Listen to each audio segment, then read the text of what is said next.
I'm J.G. Michael, and this is Parallax Views.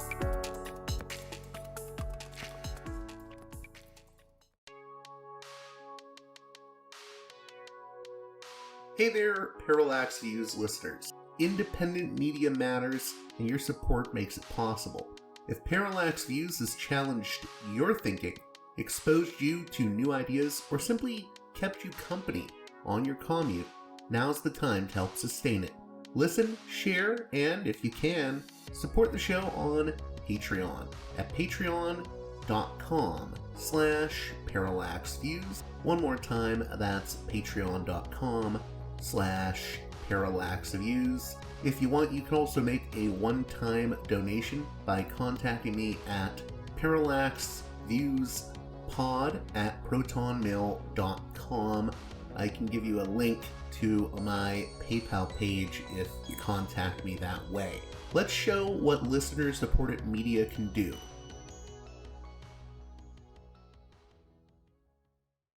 Hey there, Parallax Views listeners. After a bit of absence because I wanted my listeners to be able to catch up on the past few episodes, I'm back with a new episode featuring journalist and activist Hadas Thier, author of A People's Guide to Capitalism, an Introduction to Marxist Economics, to discuss her recent piece in The Nation entitled How DSA Built Zohran Mamdani's Electoral Machine. We'll be discussing the ground game of the Democratic Socialists of America and how their strategies helped secure Mamdani's primary victory. All that and more on this edition of the program. Let's get right to it with Hadas Thier. And as always, before we begin the conversation, I'd like to remind you that it is you, the listener, that makes this show possible by supporting me on Patreon at patreon.com/parallaxviews. One more time, that's patreon.com/parallaxviews. Without you, I couldn't do this show. I do have, however, one sponsor that also helps this show along with you, the listener, and that sponsor is the mighty Mike Swanson of wallstreetwindow.com. I've actually had listeners who have benefited from Mike's trading tips and financial news.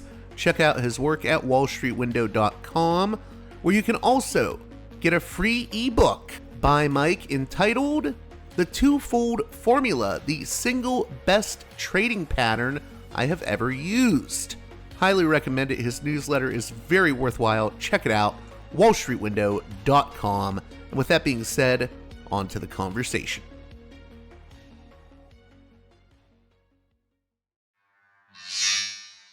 Welcome to Parallax Views. A guest that I'm very, very happy to be speaking with. She's made some time to speak with us today. I'm speaking with Hadas Thier, author of The People's Guide to Capitalism, a book that I need to get my hands on. I discovered her, though, recently through an article she wrote for The Nation, How DSA Built Zohran Mamdani's Electoral Machine, and I wanted to have her on to talk about that article. How are you doing? And maybe you could give my listeners a little bit of background on yourself and your involvement with DSA. Sure. I'm doing okay. I feel like that's something we always need to qualify these days. Doing as well as can be, given that, we live in pretty wild, scary times. But Zohran's campaign and victory, which we'll talk more about, has definitely been a boost in an otherwise dismal, bleak landscape. But yes, and I'm currently in Japan for a few months, so it's late over here, and I apologize for any brain fuzziness I may have after a long day, but I'm happy to be speaking with you. And I'm a member of DSA for a few years. Before that, I have been around the left for a very long time, and I'm not like a super active member But I mostly because I'm also a parent and I have some limitations on what I can do. But I am based in New York City, where the chapter of DSA has done some, I think, phenomenal work around electoral campaigns and culminating in the primary victory we just saw with Mamdani's campaign. So I feel like this piece in The Nation was actually very interesting because I think it took a little bit of a different angle on Zohran Mamdani. We've heard so much about, oh, he's young, he's charismatic, and he's both of those things, of course. But I think your angle was, well, there's an organization behind this, and it was a very volunteer-based organization, the Democratic Socialists of America. Can you talk about how your angle in this article differs maybe from some of the other news media and op-eds we've seen on the subject of Mamdani's primary win? Sure. I mean, I think it's understandable that a lot of the discussion has focused on him being young and charismatic in a Democratic Party landscape that has been woefully lacking in those qualities. So, he sticks out because he is young, he is charismatic. More importantly, he has a vision. He puts forward a positive alternative for why to vote for him rather than just don't vote for the other guy, which I think is mostly the Democratic Party's method of operating. But I think the important thing, and this is what, yes, I tried to draw out in this article, is that he comes out of an organization, which is important for a couple of reasons, both because it, his politics, his political home, his experience, he has been an active member of DSA, uh, participating in and canvassing and helping to lead various electoral campaigns himself before he became a state assembly member a few years ago. He didn't just like come and seek out DSA's endorsement, which he did, but he really came out of the ranks of DSA. And his vision for what kind of a campaign to run was based on very clear knowledge of what those campaigns could look like, should look like. Obviously, DSA had to scale up much more for a mayoral campaign than they have in the past, but the basic framework of a structure has been in place, and they've been building that over the course of the last few years. And Zohran has been an important, part of that. So it's important in that regard, but it's also important, and this is, a lot of the focus of the article, in terms of how that campaign itself organized on the ground and why it was able to deliver the kind of win that it did. And this had much more, I think, importance and significance than just him as an individual having charisma, even having good politics, obviously, which I believe he does. Beyond the good social media that he had, which I don't want to minimize that. I think you really do need good social media if you want to run an effective campaign. He had those things, but he had a camp. He came out of an organization that could field a strategy and an operation and a structure that could actually knock on over 1 million doors in New York City. And that is a huge deal. And we can talk more about why that is. It's not just the numbers of it, but it's who they reached and how effectively they reached people and how they built that infrastructure to be able to do it, that I think is so critical. Well, let's talk about that a little bit more in depth. But I also wanted to ask you, how has it adapted over the years? Because I think in the article you mentioned that, there's been times where the DSA hasn't always had victories, and it's adapted uh, you know, in ways that have allowed it to learn and make this accomplishment happen with Mamdani's win. Do you want to talk a little bit about that? Sure. Well, a few things. One is that I think one of the exciting things about New York City DSA's electoral strategy, and it's different than much of the left,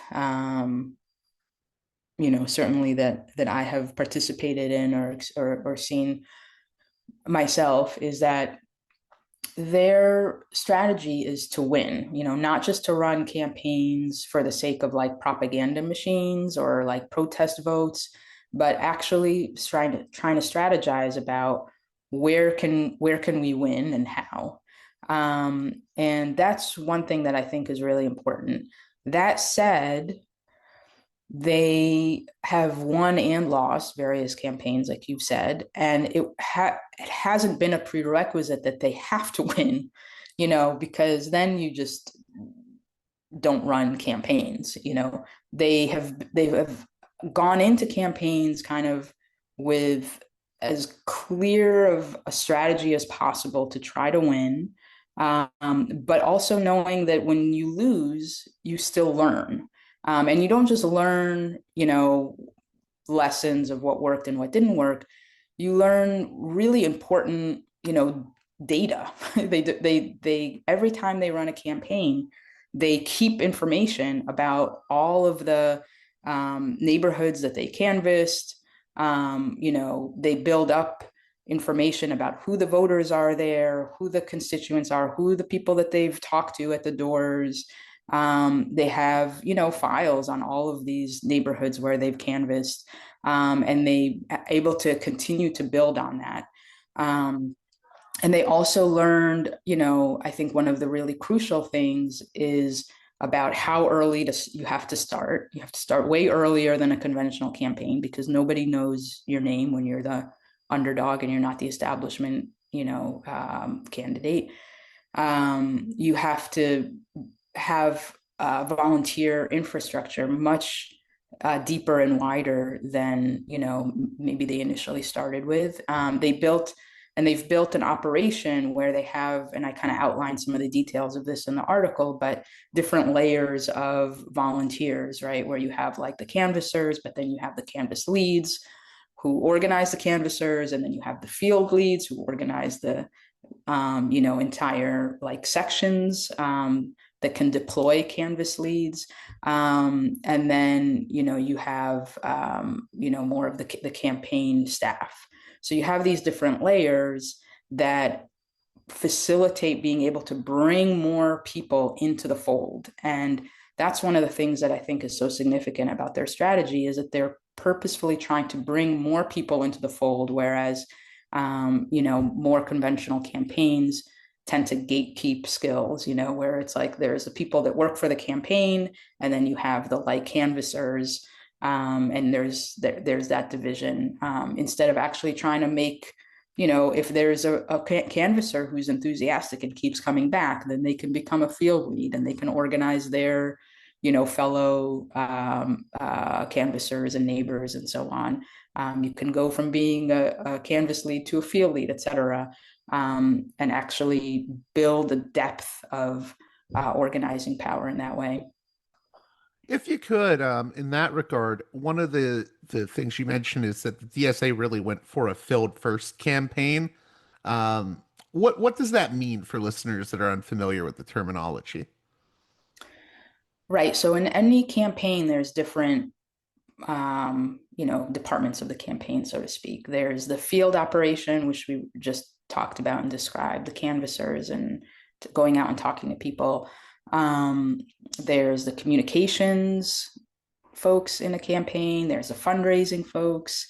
There's, I don't know what, operations. I'm missing various things, but usually in most campaigns, the communications and the fundraising are kind of the most important, right? You need to raise money, and this is we see in any campaign that if you follow campaigns at all or just are an audience to those campaigns, you get constant texts and emails and so on to like donate, donate, donate, which is important. I don't want to minimize that because especially when you're running a grassroots campaign, you need money to field all of the work that you do. But there's the fundraising folks, and then there's the communications folks who like do all the like advertising and the making sure the story gets out into the newspapers and da da da da. And those are kind of like the engines of most campaigns. And what DSA in New York has done is to flip that on its head, where the field, what happens in the field is most important. What happens in going out and talking to regular people, both established voters, but also significantly people who haven't voted before. How do you reach those people, especially given you're usually the candidate that doesn't have name recognition? And, you know, I talked to one of the folks who's quoted in the article who made a really good point, you know, who's worked on various campaigns through DSA, which is that when nobody knows your name, you know, the best way to make the name and the politics and the platform associated with that name stick in people's minds is to have one-on-one conversations. That sinks in much more so than just you know, seeing an ad or what have you. And so for the chapter of DSA in New York running these campaigns over the last few years, they've really put that first, and everything else kind of functions to support the field campaign. So you do fundraising in order to build the capacity of your field campaign. You do communications so that you know, when you go out and talk to people, there is a clear campaign communications that are being you know, being communicated to people. So everything that you do kind of helps to feed that field campaign, because the field campaign is what wins the campaign. It's interesting. One of the great quotes from the article is one of the folks you interview says, if you gave the Cuomo campaign a list of 50,000 people who said they wanted to volunteer for them, they wouldn't know what to do with it. But the DSA did know what to do. Can you speak about that? I mean, how do you get this massive number of people coming out to knock on doors? You know, because that, as you point out, that's not just a result of a like well-honed logistical campaign. It comes from the politics itself. Absolutely. And I think if there's anything that I would want someone to get out of this article and what I'm arguing in general, it's that point that you can't separate out basically form from content. You can't just replicate DSA's method here and have crappy politics. You know, there were various things that were going around social media during the primary campaign where Cuomo not volunteers, canvassers, you know, were Zohran Mamdani fans, you know, and the one guy that I talk about in the article who is interviewed on TikTok or something, I can't remember which platform, but he's like, you know, I'm really embarrassed to be wearing this shirt. I think Cuomo is reprehensible. You know, it's like you have the way that you get 50,000 people to go out and knock on doors is you have to have a politics and a vision that excites people. You know, I went out myself and I canvassed, you know, any number of times. The last time I went out was just, you know, in the complete heat wave. It was, you know, just dripping sweat. You know, everybody, all the canvas leads were handing out like tons of water bottles, making sure everyone was drinking regularly. To go out and campaign like that, you know, to knock on strangers' doors as you're, you know, sweating bullets for 3 hours, 6 hours, you know, however many hours you can do in a day. You have to really want it. You have to really want your candidate to win. And that's what DSA has. And not just in terms of their own members, but in terms of a politics that speaks to people well beyond their members. You know, Mamdani's campaign was focused on affordability. And, you know, if you talk to anyone in New York City, you know that that's the challenge of living, you know, that's the day-to-day struggle of living in New York City. And beyond that, you know, that he didn't shy away from the social justice issues, which the Democratic Party, again, has been loath to talk about anything related to Gaza, God forbid, or, you know, any number of what they would consider thorny issues, you know.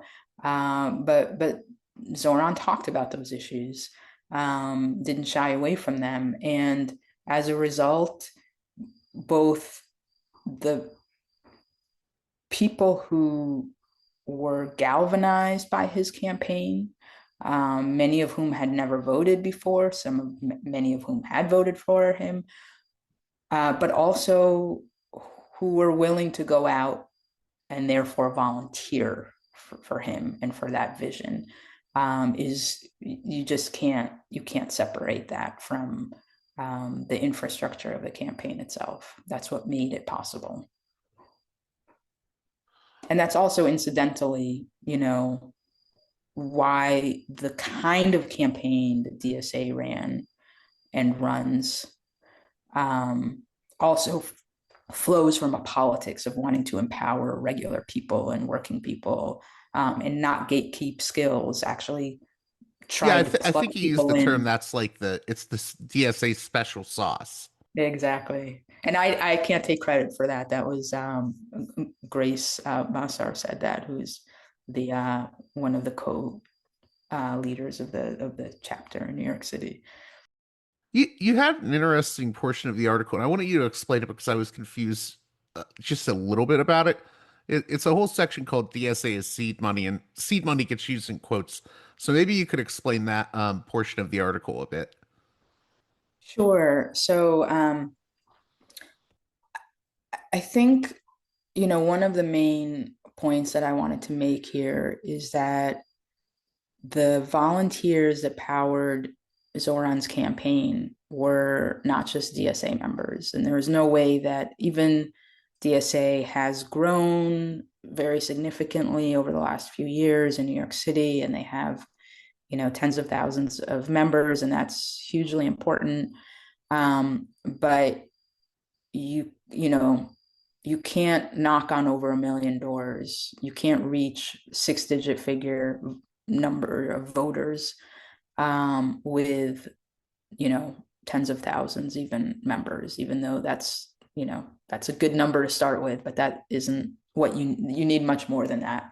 That could be a fine starting point for some of the other campaigns that DSA has run before, for, you know, city council, for state assembly, for state senate, because you have smaller locations and neighborhoods where, you know, DSA has a concentration of members, and those members can hit the ground running and hit the streets. And, you know, the number of people that actually vote in those elections is much smaller, and you can reach those people with the amount of DSA, with the amount of members that DSA has, generally speaking. But to reach, you know, hundreds of millions of people ultimately, in New York City, you need much greater numbers. And so the point that I was trying to make about DSA being the seed money, again, I think this is probably Grace's phrase, terminology, and not Yeah, I mine. think it was Grace's. I'm looking at it right now. Yeah. Yeah. Um, is that this is the DSA, you know, provided the initial, you know, in the way that in the way that when you fundraise for something, you need an initial kind of investment by like hardcore investors, first investors, or whatever they're called. I don't know. Um, in this sense, right, in a campaign sense, you needed that initial influx of kind of hardcore campaign volunteers that could be the first canvas leads, be the first field leads, get that going. And that way, when there is an influx of more folks who find out about the campaign, they have somewhere where they can plug into, because there's already been that initial stage of the campaign built, and it's largely been built by DSA members. It's then becomes open to much wider groups of people, but DSA fronts that initial amount of volunteers, basically. Right, right. So the volunteers are that's the comparison to seed money. I Yeah, get it. Yeah. Um, and it's fascinating because you point out the New York City DSA in December 2024 held that town hall meeting with Mamdani. Uh, More than 300 people attend, and then that group, you know, ends up helping to bring in 400 more volunteers. exactly. So yeah, uh, can you want to comment a little bit more on that and how it's almost like you get a ball rolling and it keeps growing and growing. Exactly. Exactly. And um you need that initial layer to get that ball rolling, and they have to be a sort of like that foundation has to be a pretty strong foundation to begin with. And this was made up of not all 300 people, but many of whom had campaigned for a whole host of other in a whole host of other campaigns and elections. They already had experience. They didn't have to be trained. Some of them did, some of them didn't, but you had enough people there to have like that initial quorum and initial momentum going, people that didn't have to be trained out of the gate and could turn around and train other folks. And that's really important. That's why you build an organization, over the course of time. That's why whatever it is, the 7 or 8 years of campaigning in New York City in various elections, some of which won, some of which lost. You build that capacity. You build the actual experiences of people on the ground that know how to do this, and they know how to train other people to do this. And that's hugely important. How important was it for the campaign and the New York City DSA to really bring in people that weren't even necessarily associated with DSA? Because you point that out a few times in the articles, and it gets into the issue of opening up sort of alliances, left liberal alliances, and whatnot. Can you speak more to that? Because I think it is important the way in which these volunteers ended up bringing in so many people that were even outside the DSA. Yeah, absolutely. And, by the end of the primary section of the campaign, DSA members were a minority of folks that were actually the field leads, and certainly the canvassers. And that's important for a number of reasons. One is, just the basics of doing the math. You just can't reach the number of people you need to reach with just DSA members. Two, it's important in terms of just the wide resonance of the politics. That if you have a campaign that just resonates with your organization, that's only going to get you so far. But the point is that DSA's politics were proven in practice as resonating widely, not just with voters, but with people who were activated and were inspired enough to get involved themselves. That matters a lot in terms of making the campaign happen, making the campaign viable, making the campaign able to win. So that's the other aspect of it. And then I think, it also points to more broadly what kind of political coalitions and relationships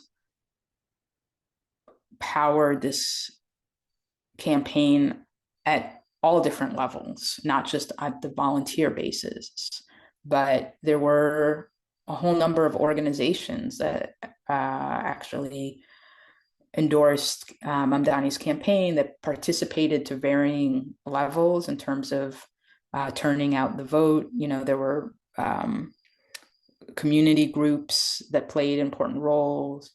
There were also, more liberal organizations. There were not a lot of unions in during the primary part of the campaign. Now there are more. And then, of course, there's like figures, obviously, famously, Mamdani and Brad Lander co-endorsed each other, which was, I think, an amazing an inspiring approach and tactic.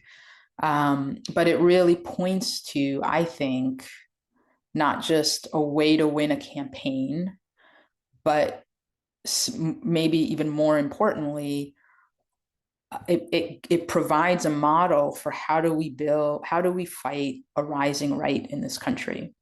How do we bring together left organizations with liberal organizations, with labor organizations, and the rank and file of those organizations, but also the leaderships of those organizations. I think that this campaign provided a very important model that's sorely needed, and I hope can be replicated. Just a few more things here. How would you like to see Mamdani's, where would you like to see that momentum go? Not just from Mamdani, but for the DSA. There's a lot of momentum thanks to this primary victory.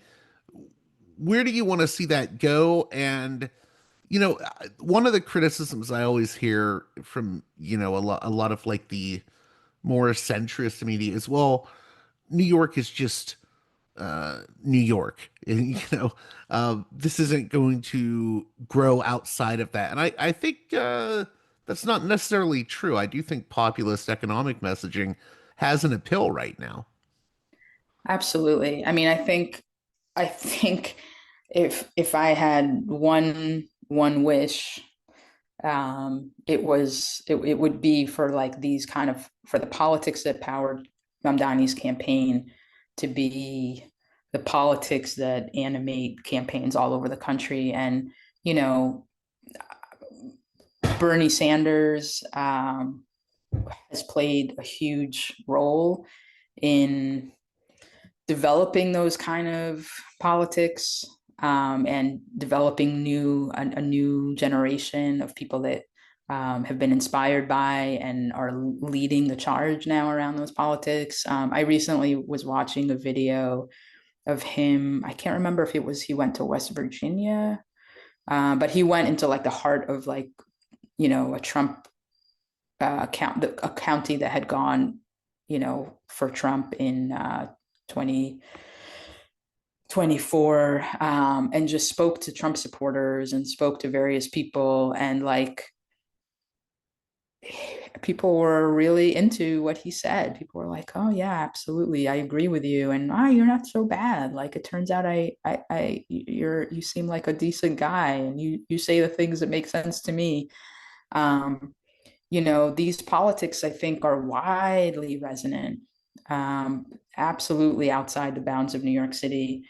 Um, and I think my hope around where this momentum goes, I think I have a lot of hopes. One is in New York City itself, like for Mamdani to actually be able to carry out the agenda that he has laid out. First, he has to win the general election, of course. It looks very likely that he will. But then he has to actually be able to govern. And that's going to be very challenging. And that's a topic of a whole other conversation. Do you mean Um, just with all the forces sort of lining up against him? Absolutely. Absolutely. And so how does that happen? And so a lot of the momentum of the campaign has to translate into momentum of on the ground organizing to back these policies, to push for these policies. They can't come just out of City Hall. It's going to have to be organizing power on the ground that works in the sort of inside outside strategy in New York. And I think that if he's able to make some headway, that will both um, that will build more momentum, and that will make the case that these politics can actually be effective, not just win campaigns, but be effective and make real changes, real impacts on people's lives. That will mean that more people in New York City and outside New York City will not shy away from these politics, that organizations like DSA and other organizations will support those campaigns, will launch more campaigns. I think that both in terms of the impact on people's lives and in terms of the inspiration and impetus for more campaigns like this to run and to win, that would be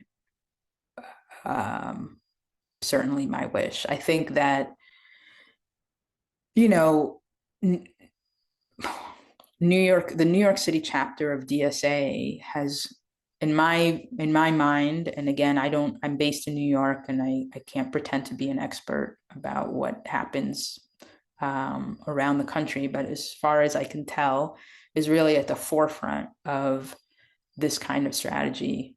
And so I think it also means that, like, DSA itself as an organization around the country will hopefully draw these lessons and help to run more campaigns like this, as well as, like I said, organizations outside of DSA as well. Just before closing out, I'm sure you've seen some of the media coverage of Mamdani's primary win.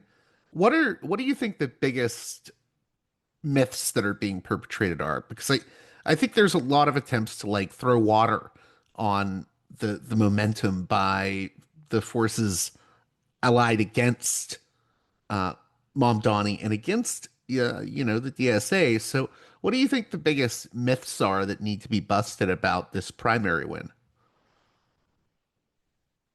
Well, I mean, at the top of the list is obviously there's just a lot of, you know, not just right wing, but Democratic Party establishment, slanders and myths about Mamdani himself that are really outrageous. And obviously, voters themselves didn't buy it. That he's a radical communist and an anti-Semite and whatever. There's a whole list of things you can find in the New York Post and other outlets. So there's all of that, obviously. But then I think, and this gets to kind of where we started the conversation, that this was, in part a fluke, in part, he's young and he has a nice smile. And uh,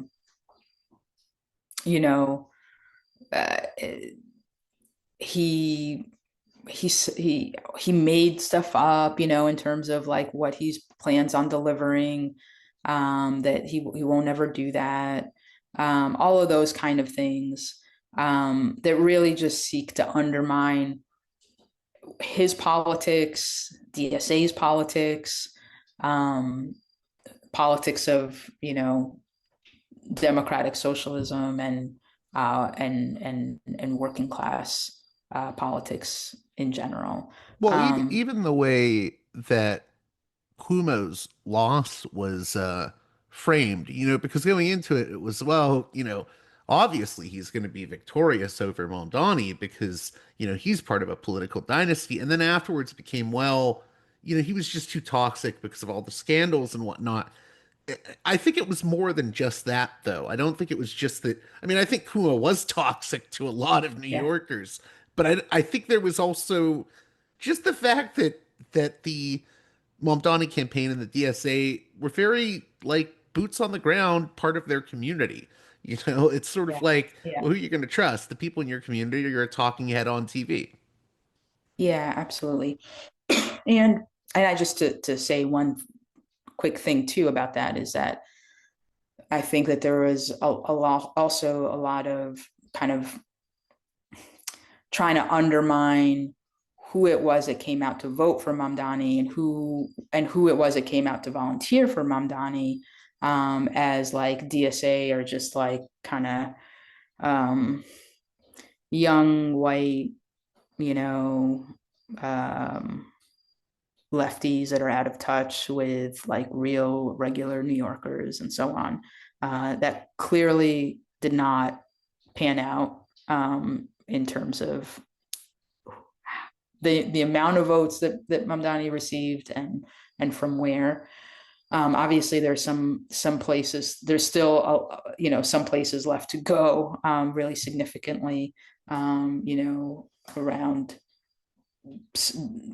Black working class corridors that have been very loyal to the Democratic Party and kind of saw the stalwart and the Democratic Party establishment person as like their person. There's still ways to go in terms of some of that, but I think that overall that has been really a mischaracterization. Um, and yeah, like you said, it had a lot more to do with who people were voting for than who they were voting against. Um, I think it's not incidental that Cuomo is and was toxic, and same for Eric Adams, even though he didn't end up running in the primary. But that's also a reflection of the state of the Democratic Party establishment. That's like the best that the Democratic Party establishment could put forward.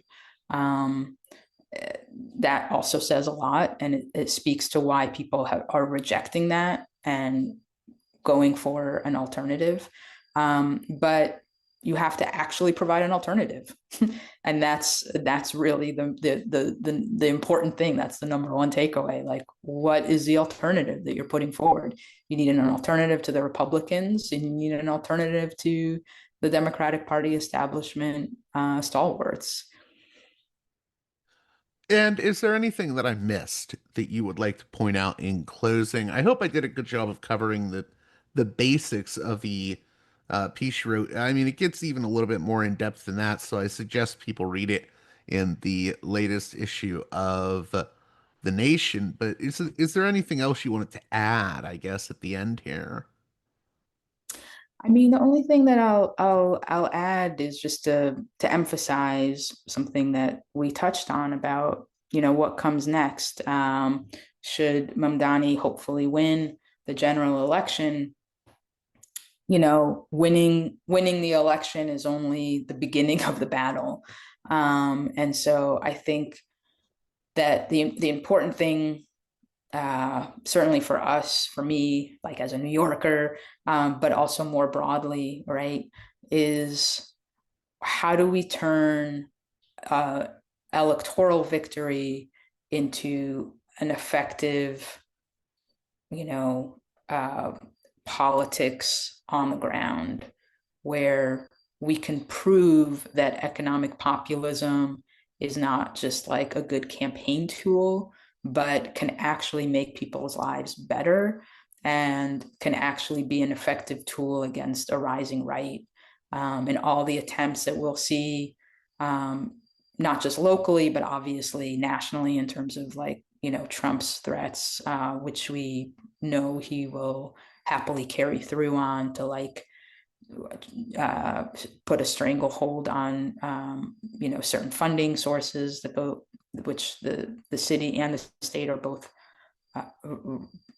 pretty reliant on. How do we build an effective opposition? And so I think it behooves all of us to really take the lessons of mass campaign and think about mass organizing under a Mayor Mamdani. And just as a shameless plug, I did recently write an article about that topic that will be out, I guess, in a few weeks for Hammer and Hope, if people want to check that out. But that's part of what I try to grapple with there is what would it mean to take the politics of a mass campaign into an effective inside-outside strategy for governance. Well, thank you again for coming on Parallax Views, Hadas Thier. And I hope people will check out your book as well that I mentioned earlier, A People's Guide to Capitalism, An Introduction to Marxist Economics. Thank you so much. I appreciate it. Thank you so much. It was great talking to you. A special thanks to my $10 and above tier supporters on Patreon, who make this show possible with their generous donations. Producers' credits shout out to those supporters: Aaron, Jeremy, Matt, Big Bob's Beepers, James, Enoch, David, Sadad, Tristan, Bob, Eva, Miriam, West Bank Robbery Pod, B. Lund, Transnatural Perspectives Podcast, Dan, Nick, Elliot, Fabian, Tom, Arlen, Bo, Spartacus, James, G, Jamie, Will, JC, WV, Sutra, Orc, Catherine, Darko, Nathan, Holland, Dan, Mark, Chase, Olm, Gary, Emilia, Nick, Brace, Michael, and Brian. Please join those listeners in supporting me at the $10 and above tier of my Patreon page, patreon.com/parallaxviews, if you'd like your very own producer's credit on each and every edition of the program. Until next time, you've been listening to Parallax Views with Parallax Views to Parallax Views with Parallax Views. The way out is not simply to say, don't do it, just to prohibit. It's nothing else. If we don't do it, others will be doing it like crazy. So, we have to confront the problem. But no, basically, I know of the great anxieties, problems, new forms of control, but it's also new forms of freedom. This is why I always emphasize that internet and all this new digital stuff, it's a very ambiguous phenomenon, but it's the field of struggle. New forms of enslavement, but at the same time, new incredible forms of freedom.